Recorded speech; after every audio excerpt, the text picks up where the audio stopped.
realizing, like, as an adult, the media is really trying to tell our stories for us. Like, they're trying to feed to us that we are not worthy, right. that one mishap, one wrongdoing means that we should die. Right.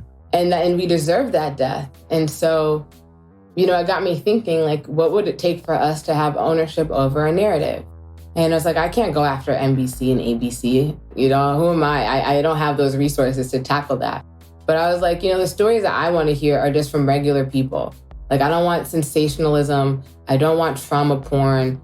I don't want stereotypes.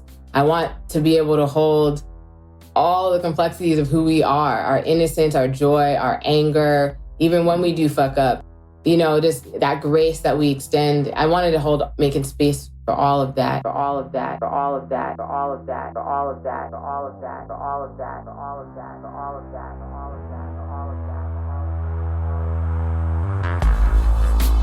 that. Welcome to Wow Black, a seriously opinionated podcast bringing you the real and raw on anything happening while Black. If Black culture's there, we're there. If you're pissed or empowered, then let's talk about it. Ride with us on this all Black everything. What's going on, everybody? Welcome back to Wild Black. Welcome back, party people. Welcome back. Man, where's your energy, bro? What happened? You sound like you was beat down a little bit on that one. Yeah. Hey, man, this day, I don't know what it is about today, but nothing seemed to go right. No one seemed to answer questions in the right way. No one performed the way they were supposed to, including me. Right? Me. I barely made it to this interview on time. It was that kind of day. So the energy is a little crazy, a little off. So what that means is today we need to turn that shit all the way around. Like right now. It has to transition right now. Well, I know this interview is going to be amazing. The guest we got today is super amazing and dope. And our audience should be familiar with her and the property we'll talk about today. But listeners, just to jump to the point real quick, there is an importance to our stories and to us owning the narrative and controlling the narrative of our stories. There are too many instances now, and I'm not knocking anybody's hustle, right? It's perfectly fine to get your money where you get your money. I get it. But there's something about us being able to direct our own stories, tell them, own them, navigate them, like the ability to do that. And that's what today is about, right? Today, our guest is Martina Abrahams Ilunga. She's the founder and CEO of You Had Me at Black, the podcast. You probably remember them if you've been listening to us for any length of time, because we had a partnership about a year ago called At the House. And it's been since then that I've wanted to have her on. Actually, it's been before then that I wanted to have her and the podcast on the show because I'm a fan, like a real fan. But I want to tell you a little bit more about them. They're a storytelling media and community platform specifically for Black millennials looking to connect, to heal, and to liberate. You know them for their podcast, but they also host The Kickback, which I think is amazing. It's a live virtual podcast lounge where people talk, interact, tell stories. But outside of that, they have The Kinship as well, which is a digital creative community. And I'm just really excited to have this conversation today because there's not more I can think of that's more important than our stories, controlling how the world sees us when we're not even around. So with that, Martina, welcome to Wild Black. I'm so glad to have you here. Thank you. Thank you for that intro. It's so nice to be here. You said my name perfectly. I'm so happy. Thank you.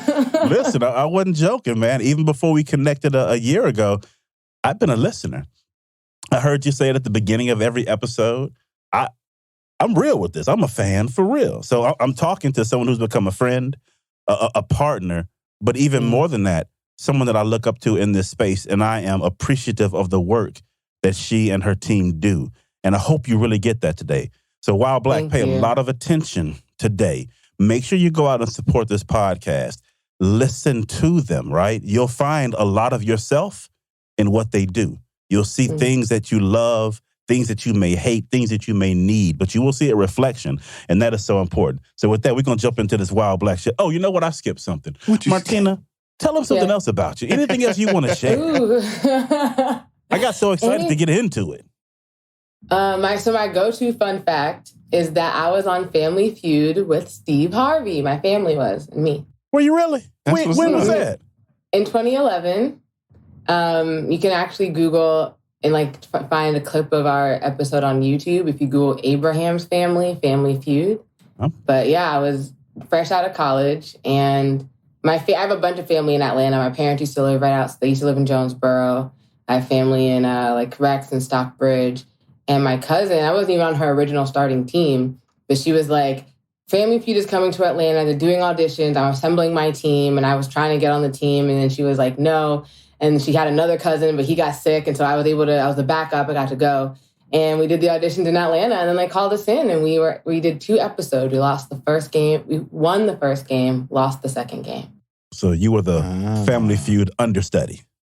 I was, but then I actually was on the show. I was the one who, I was able to... You held it down for the team. I held it down for the team, and every answer I had was on the leaderboard, both games. See, Cuz should have never doubted you in the first place. That's what I'm saying. That's it. Come on, family. We got to do our family better. We got to do family better. Well, we'll jump into this wild black shit. You know what it is. All right, brother, I was about to jump in and steal it again. I fuck up all the time. Go ahead, brother. Have at it. It's all good, brother. It's all good. And before we get into our wild black shit, allow me to bring you a word from our sponsor, Surfshark. Let's talk about internet security. When you're online, you want to be as safe as possible viewing social media, watching movies, playing games, paying bills, etc. But did you know a lot of the web traffic and your physical locations are being tracked and logged as you use your laptop and your cell phones? Yep, everywhere you go and everything you do. So we want to help you better protect yourself. So we've partnered with Surfshark, a highly secure virtual private network that protects your identity, location, and online data. It can be used on almost every device you connect to the internet.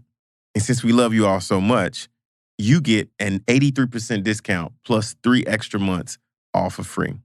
Visit the link surfshark.deals/wildblack. Again, that's surfshark.deals/wildblack. Now back to our wild black shit. 3 questions, 2 of them super fun. One is our signature question that we ask every single guest. And everybody generally loves that last question. But the first 2 just to kind of get you warmed up. So we're going to jump in. You ready? Mm-hmm. Yes, I'm ready. All right, Martina, your podcast, You Had Me at Black, is all about stories and narratives, and particularly our stories and narratives. So this question is really kind of rooted in that. And maybe what you can do is kind of listen to it, the question, and give us some thoughts behind this. So, who is the best modern storyteller in film from this below list of folks?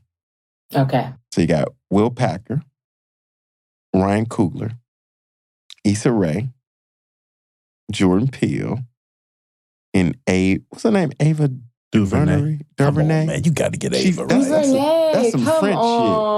You got to get Ava right. I never pronounced the last name. DuVernay. Come on, 13th. Come on, Ava. That's Oh, that is a oof. It's a question I'm glad we're asking you and not me. That's a hell of a question. I know. So I'm just gonna say who my favorites are in this bunch, and I'm gonna go with Issa and Jordan at the tie for me. I knew she was going to say Issa. I knew it. What's the why? What's the why? So the funny thing is, Issa is actually the background on my phone. So when I feel like I'm slacking off or fucking around, I turn on my phone and Issa is like glaring at me. Like, get your shit together. Come on now. Exactly. Because she wakes up at 4 a.m. She goes on a long walk. She gets her shit she does a little workout. And then she starts her day. I'm like, wow. So what I love about Issa... I feel like when I'm watching Issa's work, I feel like I'm watching my life or my friends' lives, right? Like, it doesn't feel like entertainment. It just feels so relatable. And so, and because it's relatable, it feels validating. And it's the first time that I feel like I've seen Black stories told for my generation. Like, I grew up watching like Fresh Prince and all these sitcoms, but I was a kid, right? So it was like watching adults. But as I became an adult, Issa's work, I feel like reflects a lot of my reality and the people I in the circles that I'm in. Yeah. And so I just appreciate that. And I appreciate definitely how she works, right? She's a builder. She's someone who works with everyone who's around her. She's constantly bringing people up with her. She's opening doors. She's reaching back. I feel like she's really intentional about that. And I think, sometimes when you peel back the curtain of the entertainment industry, you might like the sausage, but once you see how it's made, it starts to taint it. Yeah. And from everything I know about Issa, and the way she works, I'm like, it's someone I aspire to in terms of her integrity and just the way she moves throughout the industry. 100%. And then, and I just think that Jordan, I know less about how he works, but like his work is so phenomenal. I'm not even into horror. Like I hate scary movies. I'm the person watching it like behind my hand and like I'm asking people what just happened because I can't watch. But I think the way that he's turned our lived experiences and has been able to transform them into film through horror is very, I think it's so innovative and so creative. So I appreciate the work that he does in that way. Funny you say that. For me, when I think about Jordan, what comes to mind is the fact that we classify his work as horror, and maybe it is classified as horror. But to your point, when I watch it, I can't necessarily call it horror because I feel like I'm then calling aspects of my life horror. Right? Horrific. Right. That could be true. Yeah. Because he does such a great job of taking those elements from the world we operate in daily and putting them in TV, packaging them up in a different way, and then letting us to consume it, right? And teach others what's going on. So for me on this list, I love everybody on this list. And it's so hard to pull one person out. But if you had to? If I had to, I would pull 5 people out. But all jokes aside, like each one has something specific that I love, right? Absolutely. Issa Rae, the thing that I love about her, outside of just her ability to play the role, create the role, and write the role, is watching her grow, right? I remember when Awkward Black Girl was a YouTube series, like 2010, 11, something like that.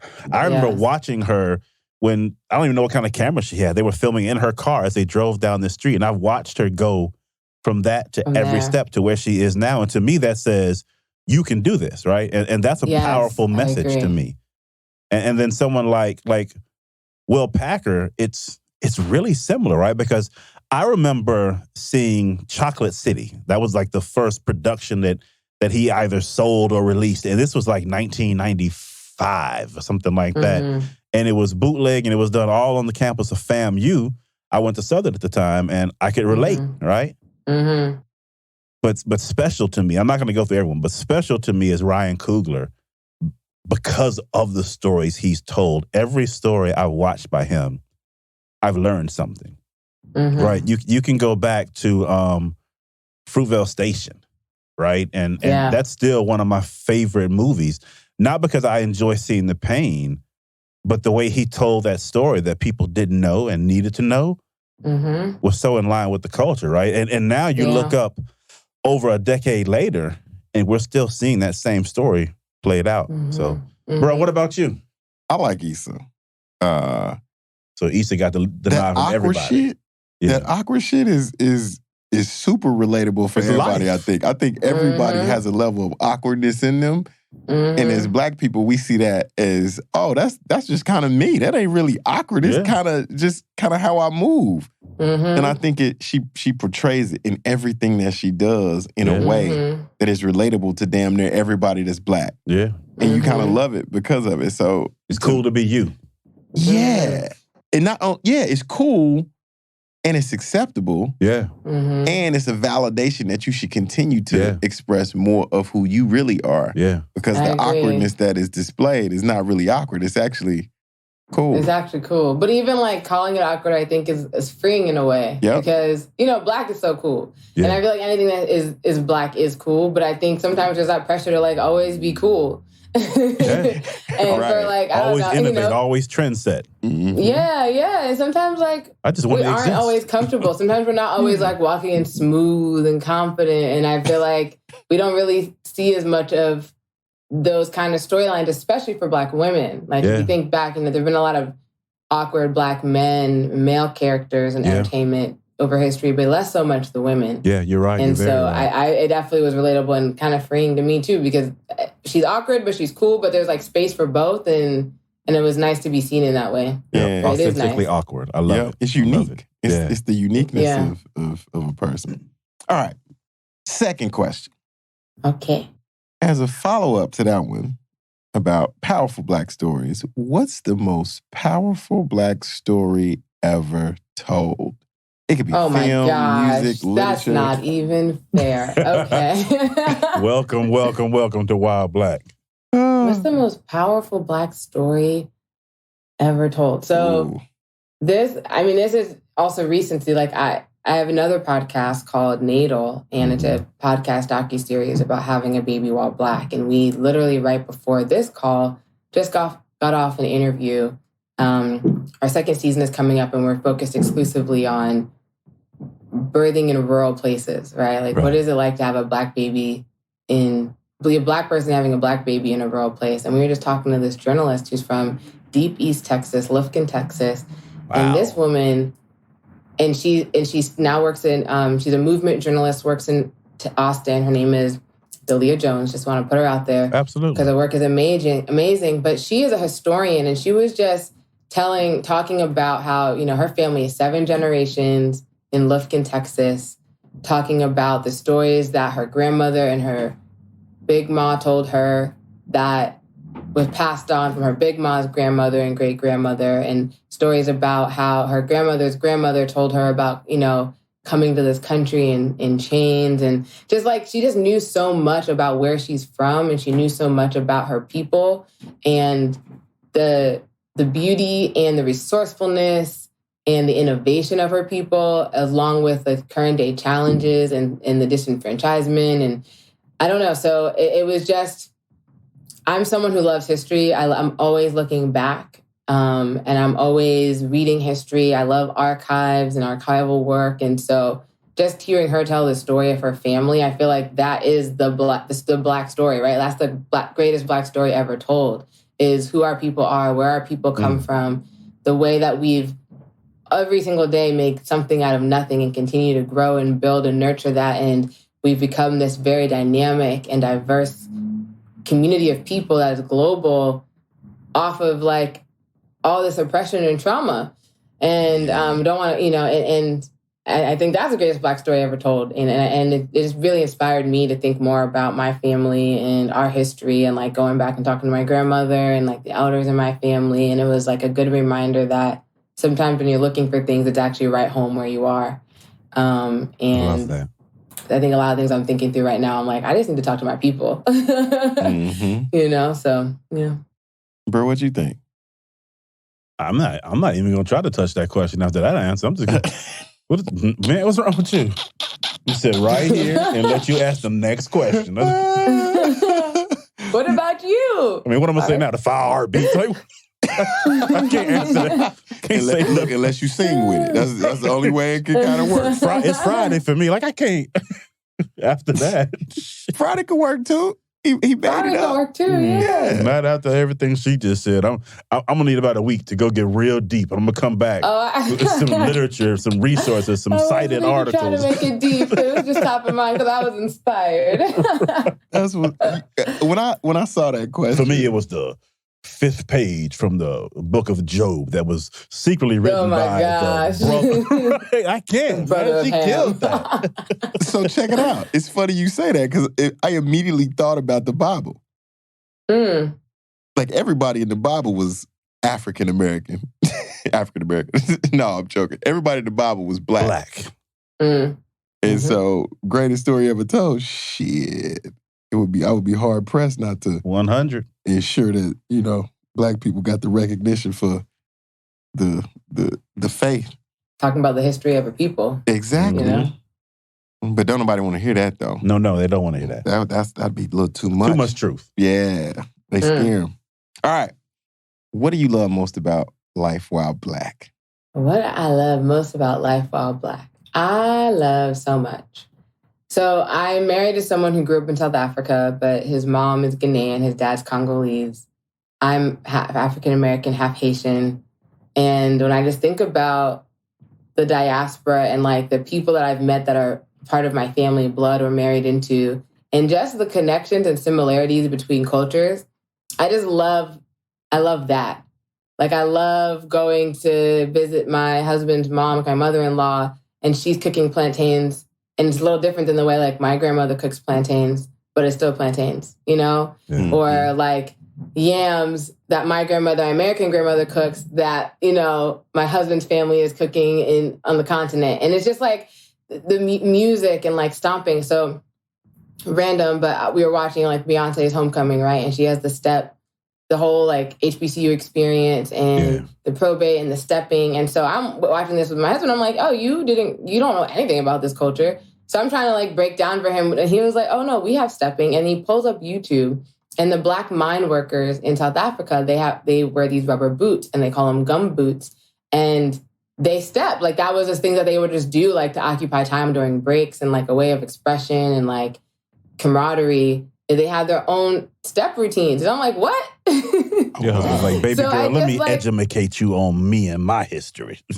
And that's right. And he was like, you don't know what you're talking. He's like, yes, he didn't know it in the American context, but it was like really fascinating to even learn that. Yeah. And so I'm someone who's very interested in just like how our people have moved or been moved, and the things that we drop off along the way, and how once we land, how we take that and like build on the culture and the music and the food and the expression and the dance movements. And so I'm always looking for those, like the links when I travel, when I meet people from different places. And so I just love those links. I love how things can seem so different and separate, but like there's the littlest thing, whether it's like one ingredient, one spice, a way of stepping that you can see like links us across the diaspora. I think that's one of my favorite things about being Black. There is a connection that you talk about. And what I've come to realize, actually, from asking this question in a lot of conversations is, unfortunately, there are a lot of specifically African Americans who don't really recognize the link and the connection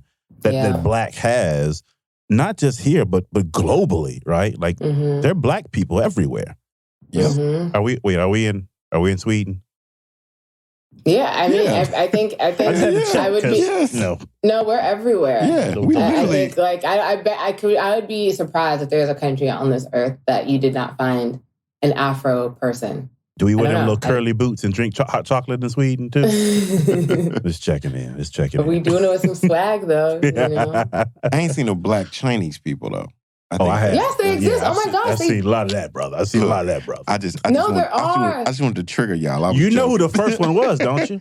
Who? The first Black Chinese man was Show Nuff. I knew from you was going to from The Last Dragon. Him and Bruce Leroy. He was the first. Oh my God. Straight from China. No, there is a woman who like won, a beauty pageant in China, but she, she was half Black, half Chinese.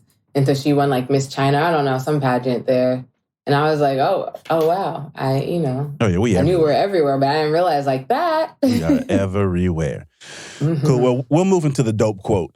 And the dope quote for our listeners, you know what this is. It's a quote from history, religion, science, music, psychology, arts, entertainment. But it's from the mouth of someone Black most of the time, right? But it always has impact on folks who are Black and on the topic or theme we're talking today.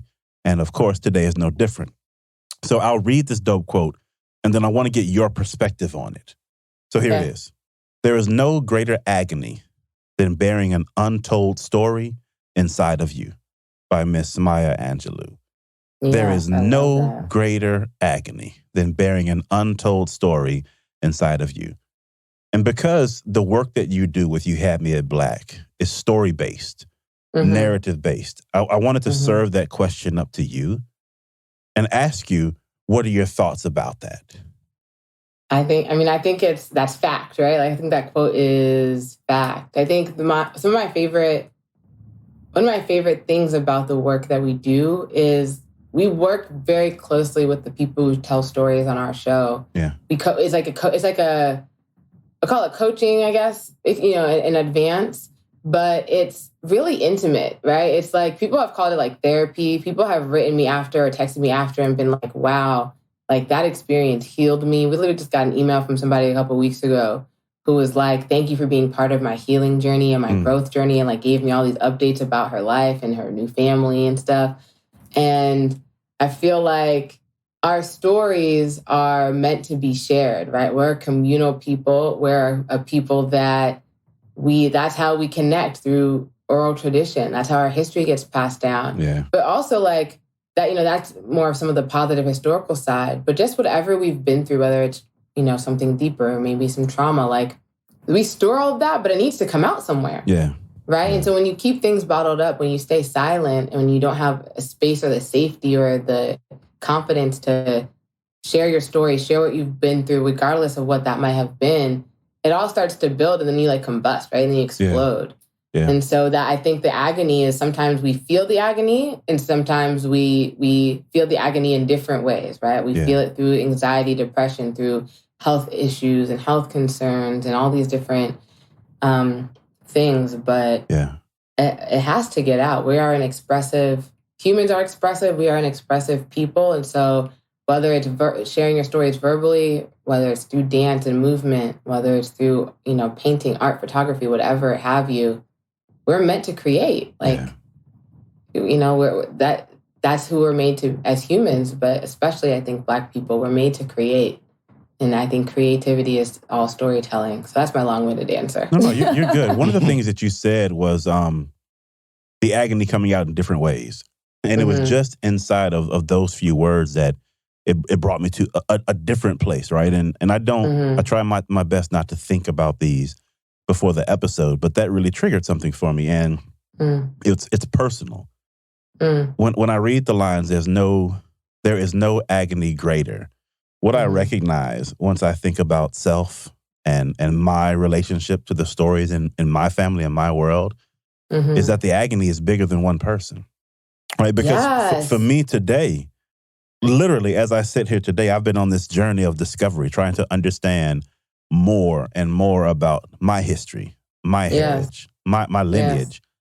And for me, all of my grandparents are gone and my father is gone. And what I recognize that went with them was all of these stories and all of this connection. And I also recognize that creates an agony inside of me because there's no place for me to go to find the details to go dig against, right? Yes. And then your story is something that, your kids, their kids, and it keeps going on. Like your story is a seedling for all of their origin. Yep. And so I never thought about it in that way, but I love that. Yeah, but that makes the work that you all do even more important because, right, the story doesn't have to be, let me tell you about your great-great-grandfather. The story can be, let me tell you about this hell that I endured last weekend. Let me tell you about this amazingly awesome experience that I had 2 months ago, right? It's the practice of sharing our stories in general that I think will allow us to be more communicative as a community of people overall, right?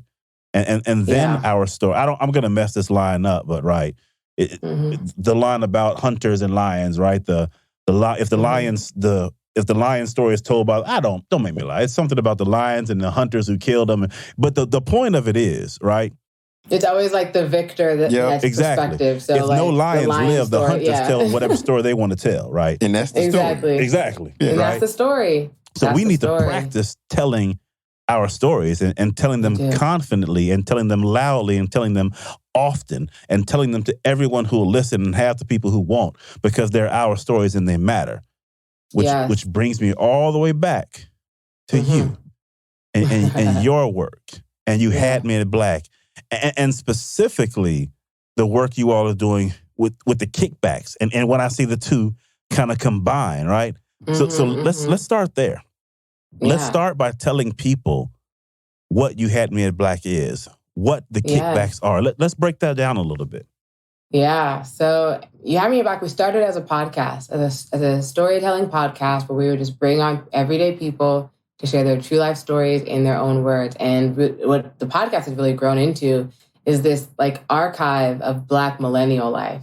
And we've had people who fall outside the millennial, ages, but for the most part, that's what it is. And it's just like all these different stories about our growing pains, about our triumphs, about our losses, about are turning points. And as we grow and evolve as a people and a generation, and I think millennials are like a very unique generation. You Have Me at Black grows and reflects that. The conversations we're having on the podcast that when we started 5 years ago look very different than the ones we're having now today, right? In 2021. And I'm loving the way that the podcast is growing and shifting and the stories that are being told as the things that happen outside and in our orbit and in our world and in the world also change and evolve. But as you mentioned, as a way to start marketing the podcast, we started doing live storytelling events. And we were doing them in person. We went on a 5-city tour a couple years ago. But COVID really had to bring all that to a halt, and we had to figure out how do we do this virtually.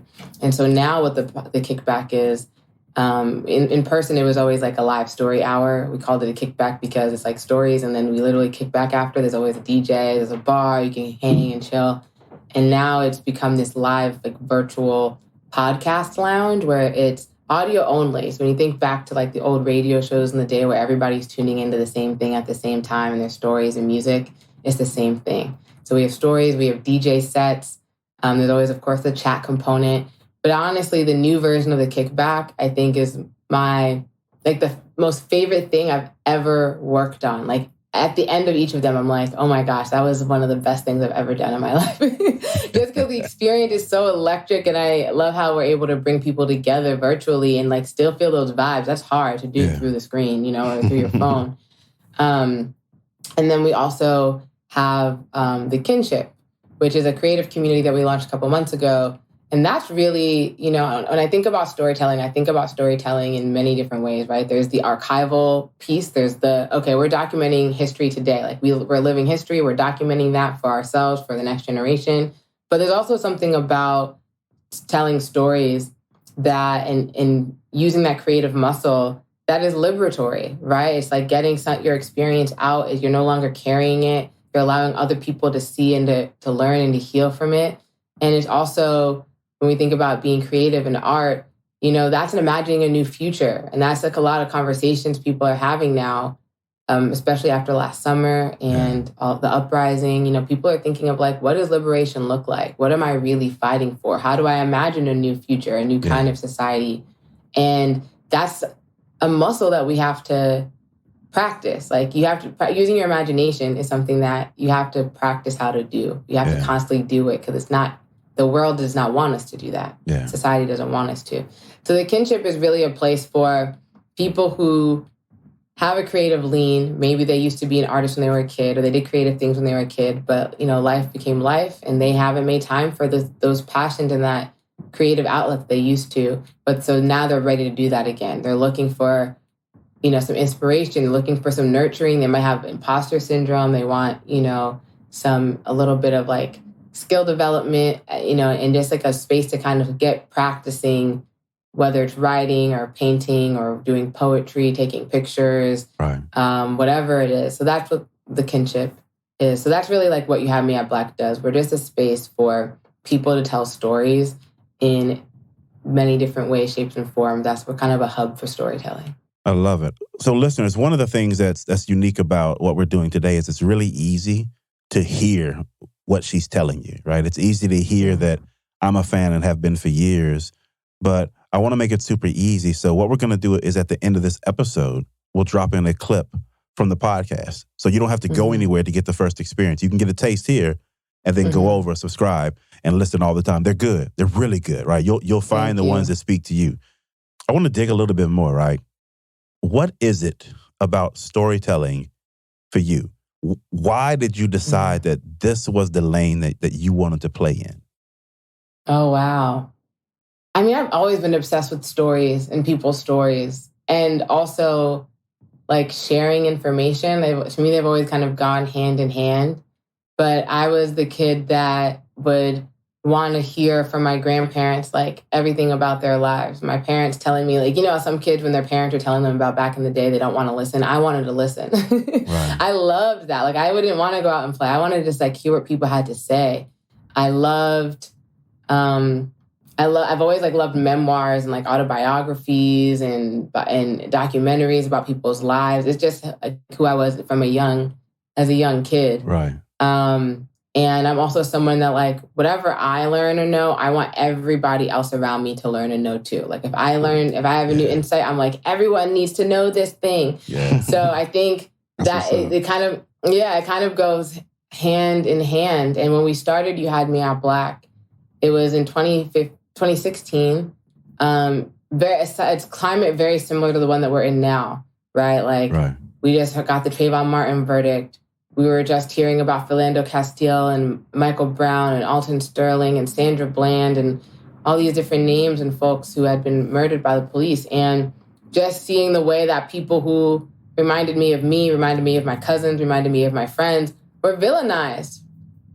And the impact that has on me, on ourselves, you know what I mean? Like, realizing, like, as an adult, the media is really trying to tell our stories for us. Like, they're trying to feed to us that we are not worthy, that one mishap, one wrongdoing means that we should die. Right. And we deserve that death. And so, it got me thinking, like, what would it take for us to have ownership over a narrative? And I was like, I can't go after NBC and ABC. Who am I? I don't have those resources to tackle that. But I was like, the stories that I want to hear are just from regular people. Like, I don't want sensationalism. I don't want trauma porn. I don't want stereotypes. I want to be able to hold all the complexities of who we are, our innocence, our joy, our anger, even when we do fuck up, just that grace that we extend. I wanted to making space for all of that. And so I felt, they always say storytelling is the best way for people to connect. And so it just kind of felt natural. And I wanted a place for us to be like, this is who we are, really for ourselves, not for, like, mainstream audiences, not for white folks, for sure, but really for ourselves, because I felt like, it's so demoralizing for us to see these negative stories being told about us, and there's nothing else to counterbalance that. When you first find the podcast, you can't help but be struck by the name. Where did that come from? It's so funny.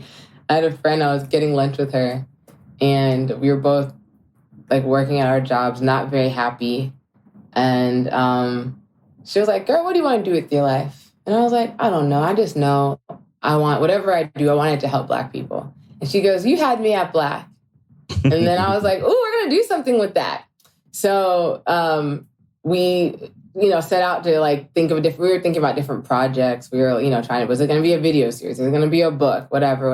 And we ended up like, putting it on ice. And she had told me, like, you can do whatever you want with it, because she was having a child and, like, needed to tend to her family.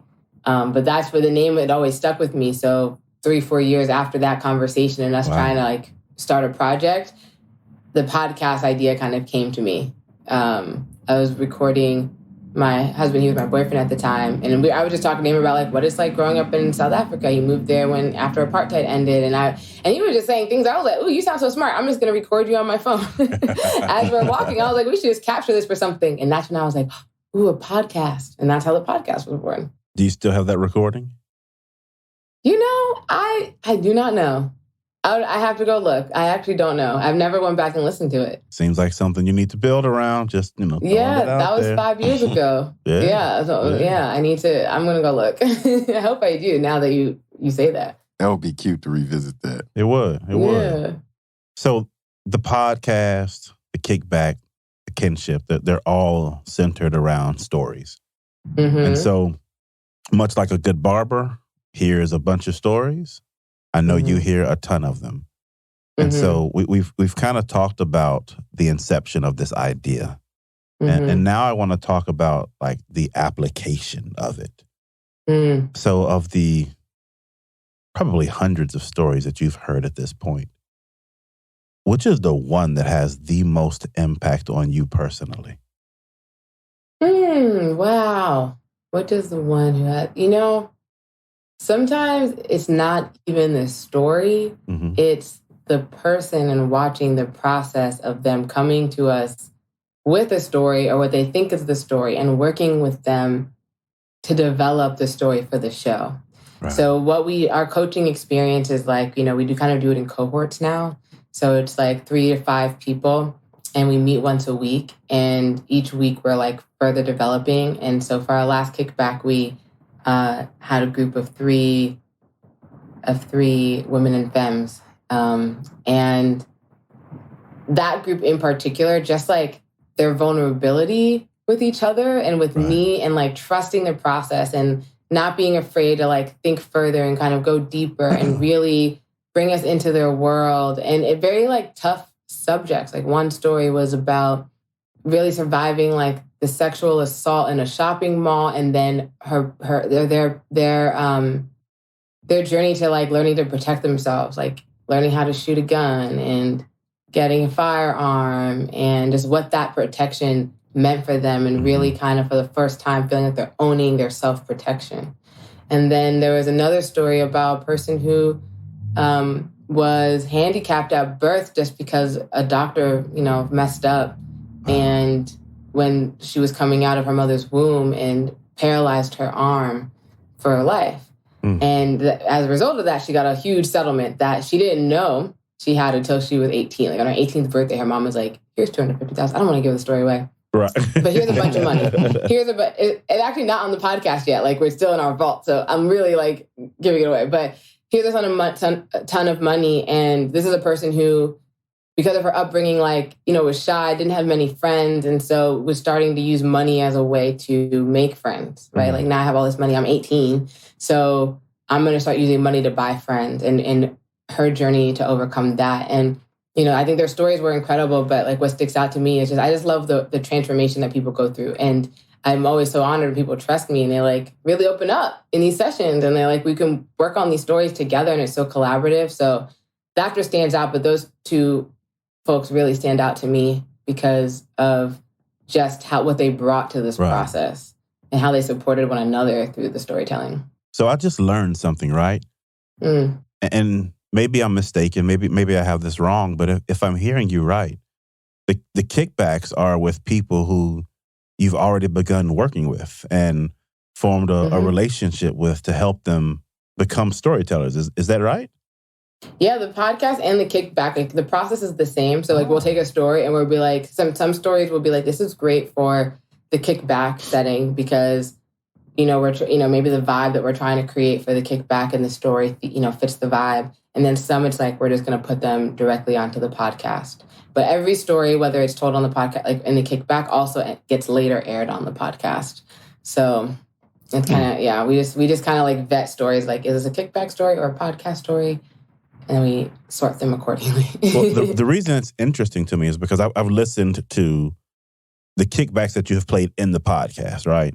Yes. And I've always wondered to myself, wow, in a room full of people, how did they identify the ones who could tell this story so well?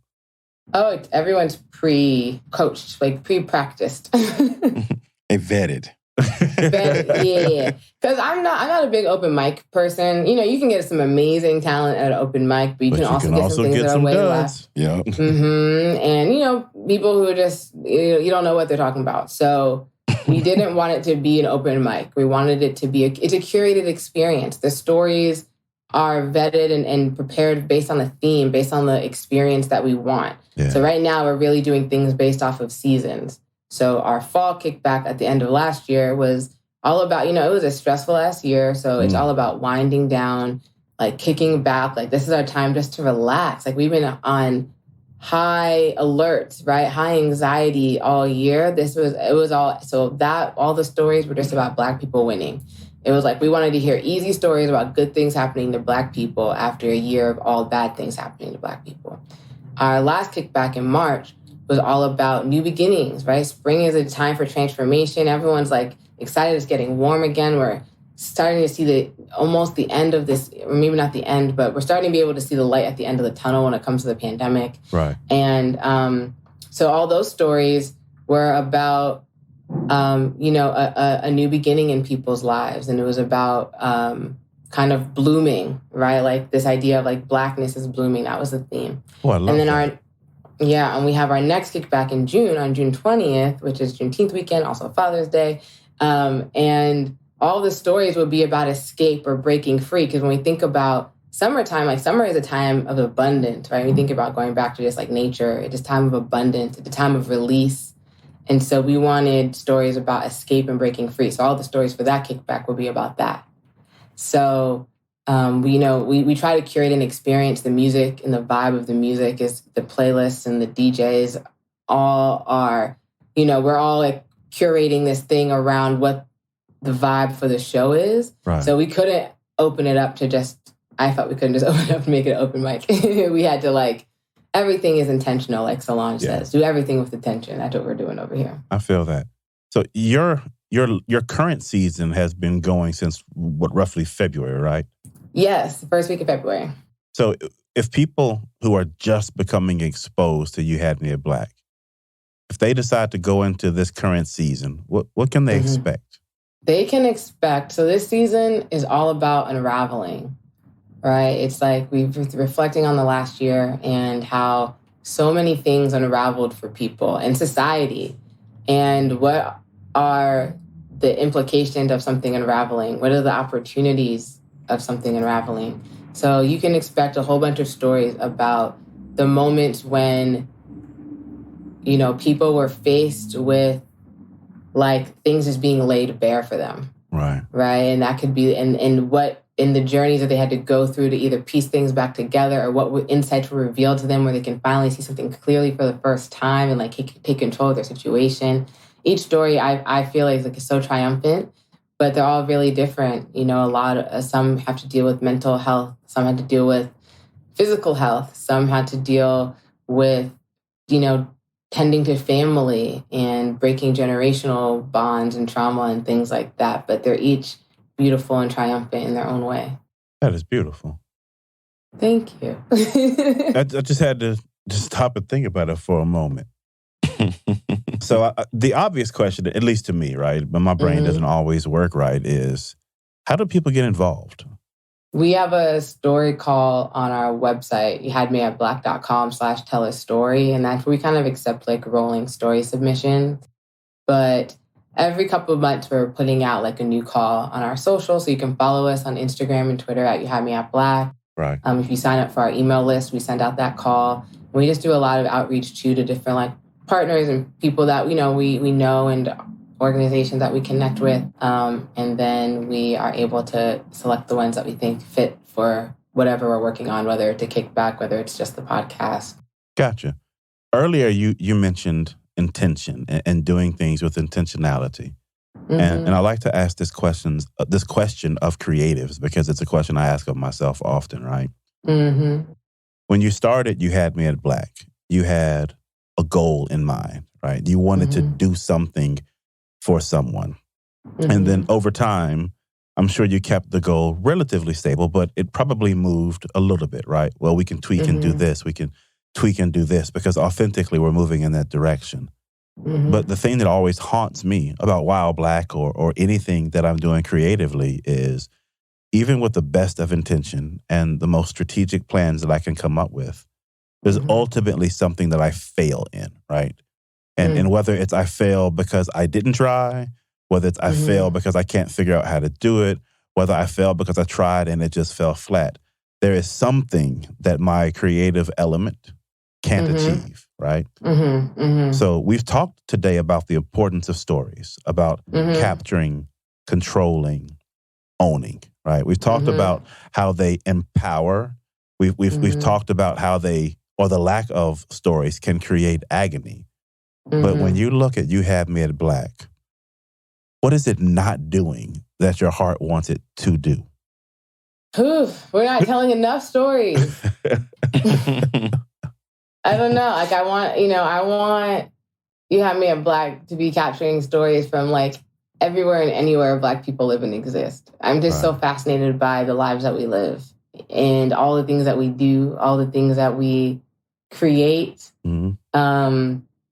And so I think for me right now, what I'm always kind of thinking a few years ahead. A few years ago, I was really the stories that I feel we're not really centering and capturing are stories of the LGBTQ and the queer community. Right. But I feel we've, really made some great relationships with people and have been able to like really just expand what the idea of Blackness is in that capacity on our show, just with the stories that we've been telling for a while now. So I'm really proud of that. But then now I'm thinking also like geographically.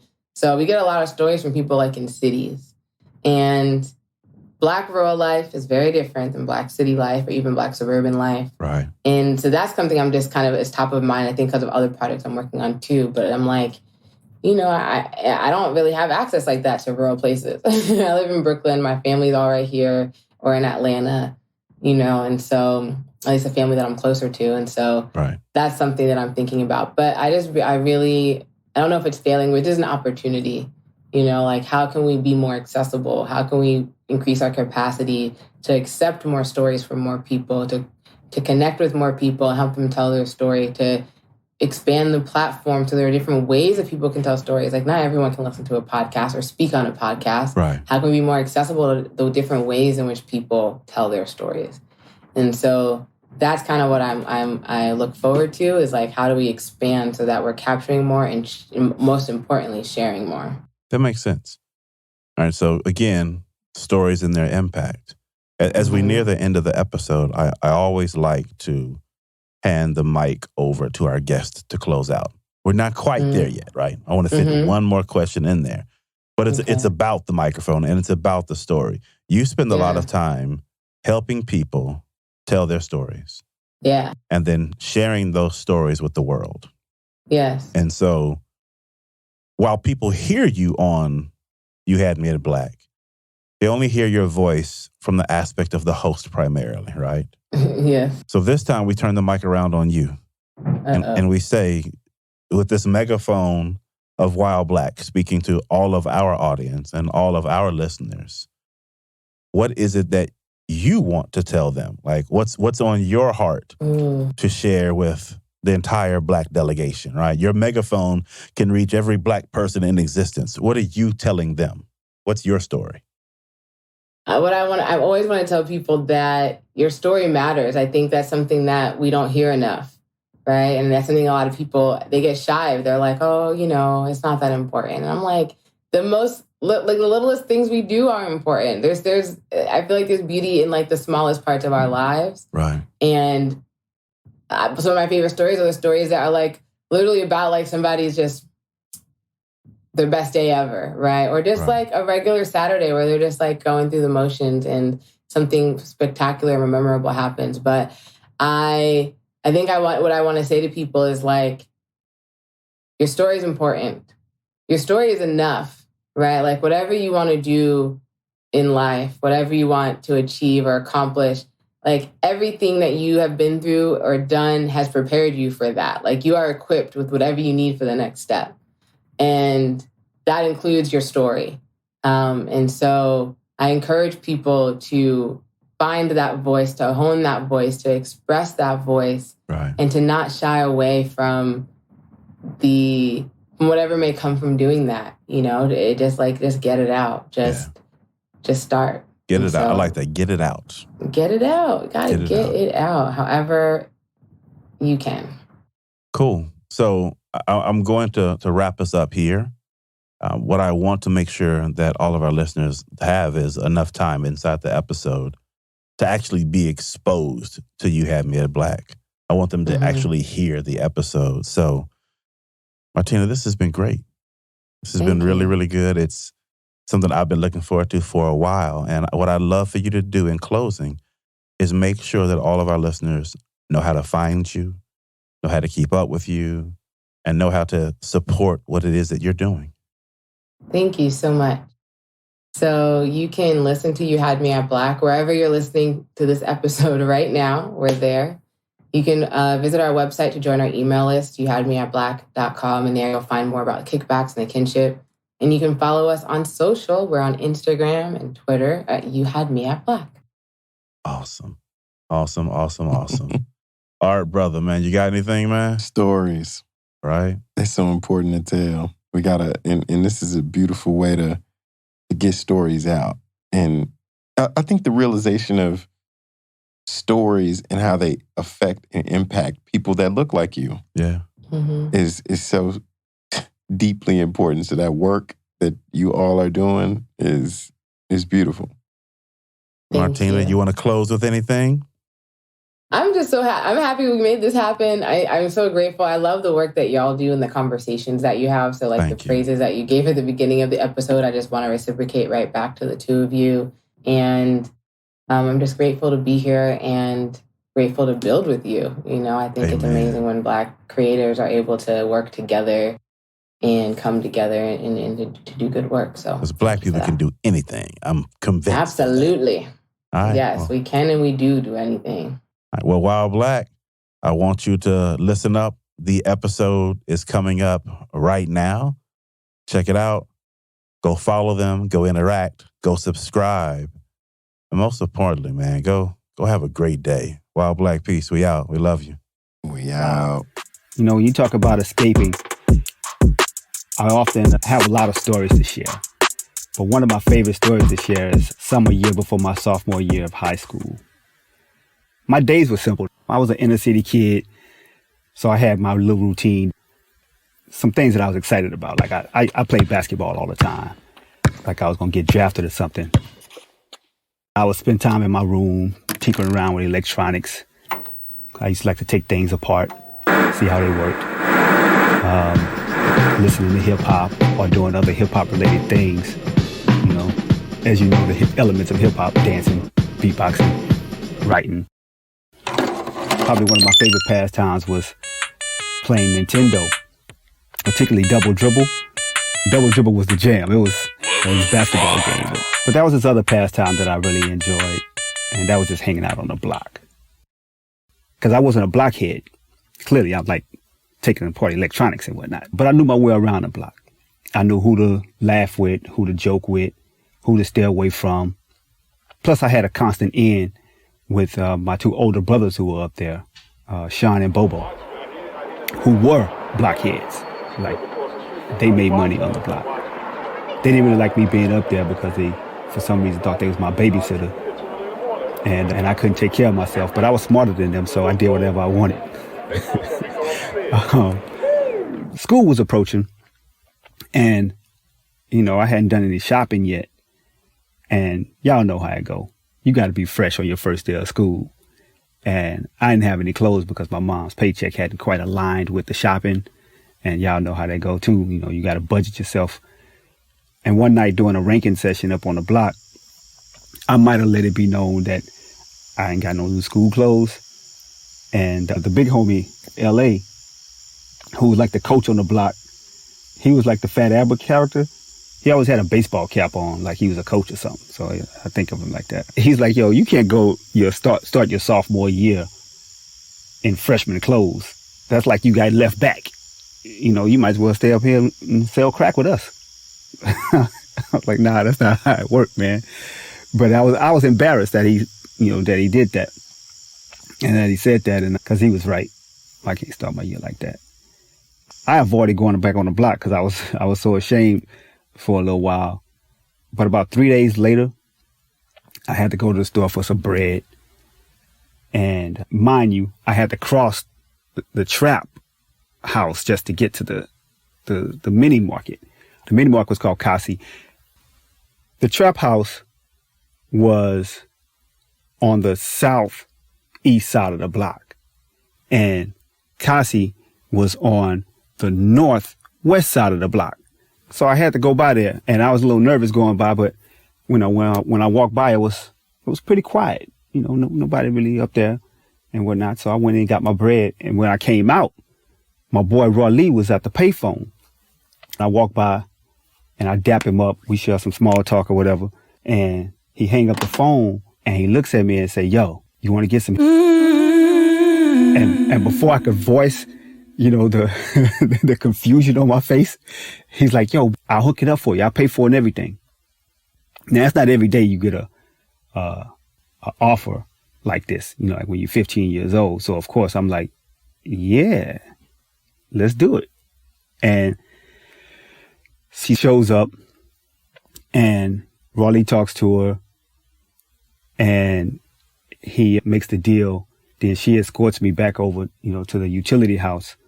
utility house is like right across the street from the trap house. And we go over there. We walk in right past the OG Mookie who was sitting on the porch. He didn't say anything, but we got inside and, you know, she begins to perform. And this woman had like no spirit left in her. And I immediately felt discomfort. You know, I just felt like it was just wrong. There was something wrong about it, like the look in her eyes. And I asked her to stop, and she asked me if I wasn't, you know, did I not like it? And she said, calm down, you'll be all right. But she couldn't coach me through that, like, or whatever. And it felt bad.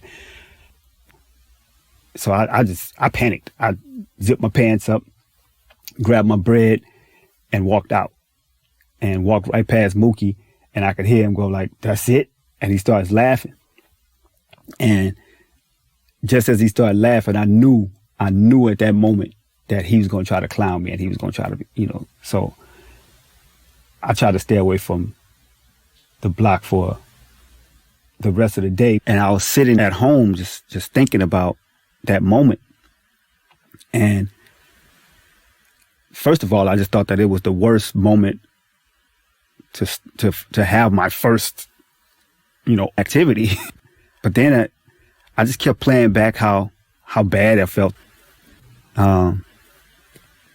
It was just a sad thing. But us being who we were, I knew jokes were coming, you know, because they don't know how I was feeling. And then I don't know how to share those feelings with other black boys, young black men. You know, we didn't talk about that kind of stuff. But, you know, I was getting bored in the house. I was bored. And sundown came around and I needed some excitement. So I went back up to the block. And just as I suspected, you know, Mookie had circulated, you know, the story about me to everybody. But I ain't really sweat it. Because, you know, every time somebody started trying to rank, you know, I had comebacks. You know what I mean?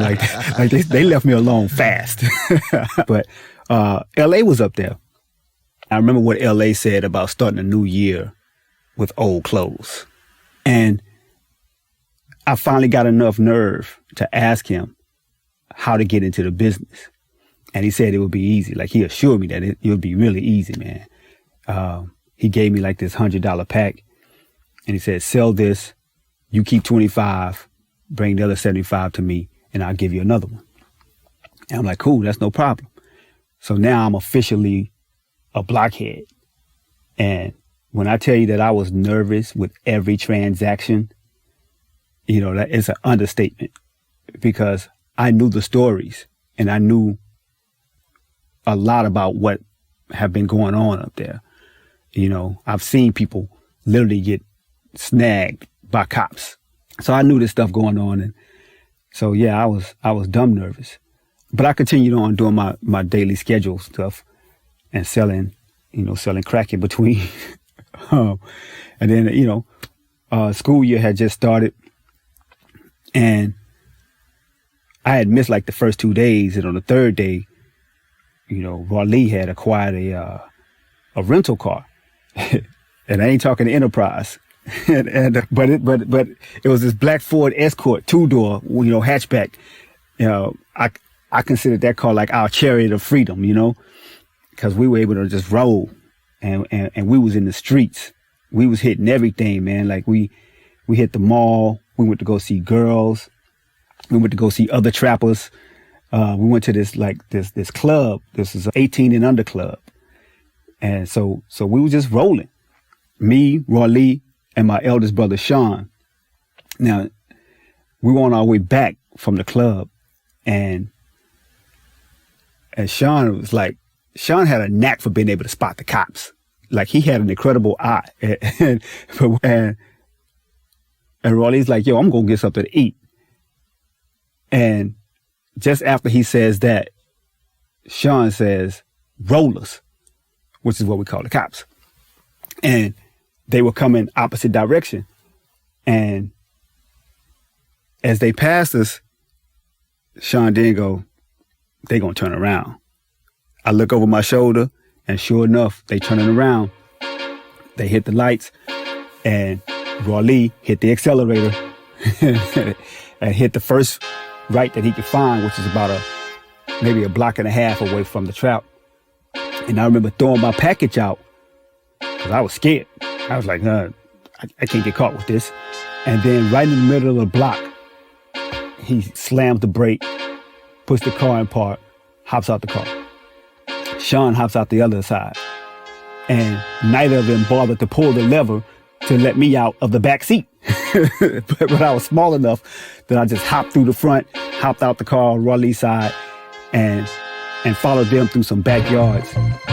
We hopped a couple of fences. Then we went through a hole in another fence.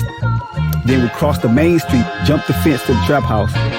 And Rawlee did like one of these acrobatic kind of jumps over the fence, because, showing off his athleticism and whatnot. And then they both hit the ground. We escaped. They was laughing hysterically, like maniacs or something. I'm like, what the hell y'all laughing at, bro? I was nervous. I was drenched in sweat. I was sitting there, I'm nervous as hell. Like, what are y'all laughing at? Cause I'm thinking they had just passed this law that 15-year-olds could get charged as adults on dope cases. And I had just turned 15. So I'm scared. But them laughing somehow calmed me down. But in that moment, I knew what I had to do. I had to take my ass to school. So the next morning, I went to the mall. I went to the mall to get me some school clothes. And the next day, got to school a little bit late. And right around third period is when I arrived. And third period was biology class. And my friend Jeff was sitting in there. I went to grab the seat next to him. And he looks at me and goes, man, the first week of school almost over. Where you been? I was like, you don't even want to know, Jeff. You don't even want to know.